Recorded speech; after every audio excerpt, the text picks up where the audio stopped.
We will now interrupt your regularly scheduled programming for this Good Old Blades micro podcast.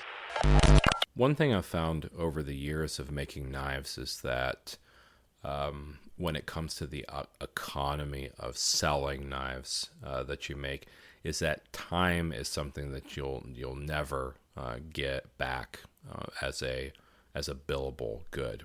And I know that there are some makers out there that are the anomalies that might charge I don't know, $150 an hour for their knives, and they'll get those prices. But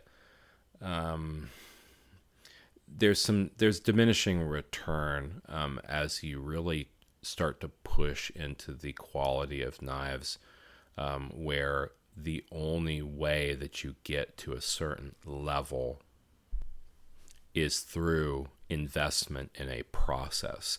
And I've always said, like, a knife takes as long as it takes to make.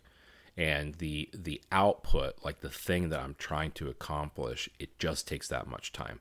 And if you rush things, then you just tend to have an inferior product. The caveat to that, obviously, is that there are certain types of tools and processes that you can add to your knife making that exponentially increase the speed at which you can do something. For instance, if you want really clean tang geometry on fixed blades, you can use a contact wheel, like a small contact wheel, and you can freehand it. And you can spend a lot of time chasing the geometry to make sure that there's no facets. It's a skill set to use a small wheel, small contact wheel, and to get a completely flat, square tang surface in comparison to your handles and everything that are contoured. You add a horizontal grinder and some fixture to hold it absolutely horizontal, and you can grind that in a matter of minutes. Really, it's very simple to achieve, and it's exact. The same kind of thing happens with making slip joints and flushing the back and everything. You can do that on a contact wheel, and you can do it by eye, or you can build a back flushing jig or something to hold it, and it's perfect. You don't really have to worry about the geometry after that. The substitute to having tools to do that is you got to do it by hand. So if you want to flatten something, previous to being heat treated, you can use files. Post heat treat, you use a lot of sandpaper. Maybe you get it close with a contact wheel, and then you have to get it the rest of the way to the exact geometry that you're looking for with sandpaper, and that just takes time. So, slotting guards, you can use a milling machine to increase the process versus the inaccuracy of a file. There's things like that you have the right tool for the right operation, and it can speed it up exceptionally. You have the right jig for the operation, it'll speed it up exceptionally. You figure out your processes, and you can speed up the making of a knife. So maybe it take you 8-10 hours to do a fixed blade or something before, and then you figure out where your deficiencies are in process, or where you're being held up the most or whatever, and you can maybe get it down to 4 hours, 3 or 4 hours. All of those things contribute towards you giving yourself basically what accounts to a raise, because if a knife takes 10 hours and you're charging $20, $30, $40, $50 an hour or whatever, that extrapolates out to the final price. If you can do it in half the time, then you basically just doubled your hourly rate, and didn't sacrifice anything on quality.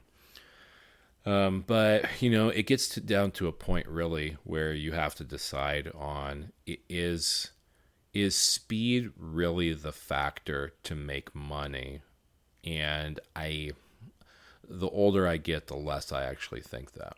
Like, it's important to do things like in a process succinctly, so that you're not wasting time in between processes, so that when you're making a knife, regardless of pocket knife, fixed blade, whatever, that your contribution in time is not wasted because of things that don't make sense, going back and redoing things multiple times, like stuff like that.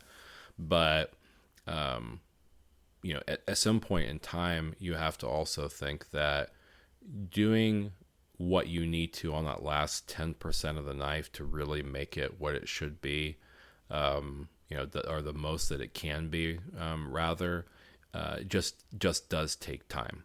And if you're willing to skimp on the time investment for the sake of the economy of things, then that can change the perception of your work and your reputation. If you're willing to sacrifice things, you limit the kind of clientele that you're going to be selling some of your knives to. So the less time you spend, the quicker you hot dog things and just want to get it done because quick is, cost effective, and you put out a janky knife, then you're going to basically sell into a market that can afford janky knives, but expects you to make janky knives.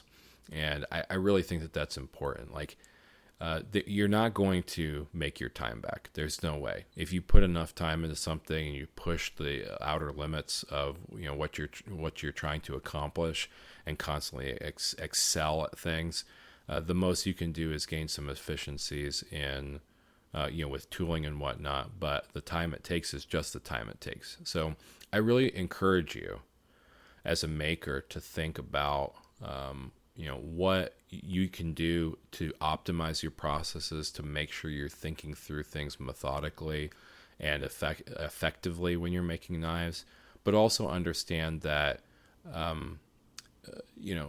your time investment is important, and that's the most valuable thing. Like, you spend $30-$40 on materials, but you make that knife incredibly well, and look incredibly well, then you're going to be recognized for that, and that is part of the investment.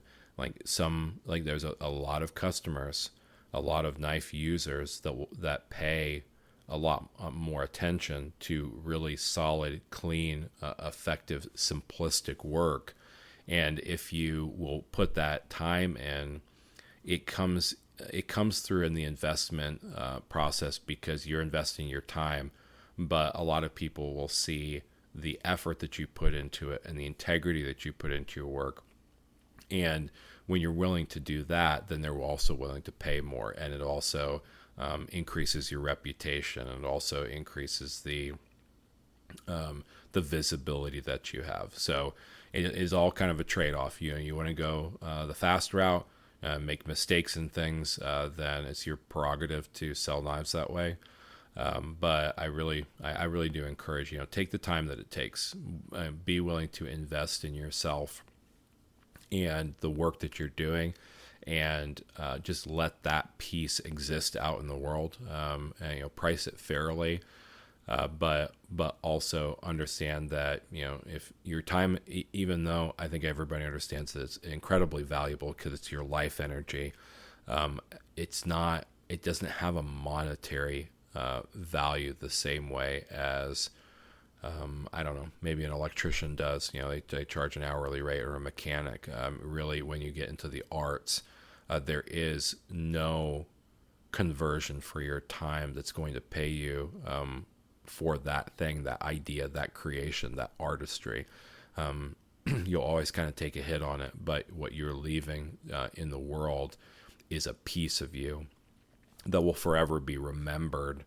And I think that kind of has its own value, its own place. So you get in it for the artistry of things, versus the economics of things. Then you'll kind of know where to put your time and put your process. Hope that helps.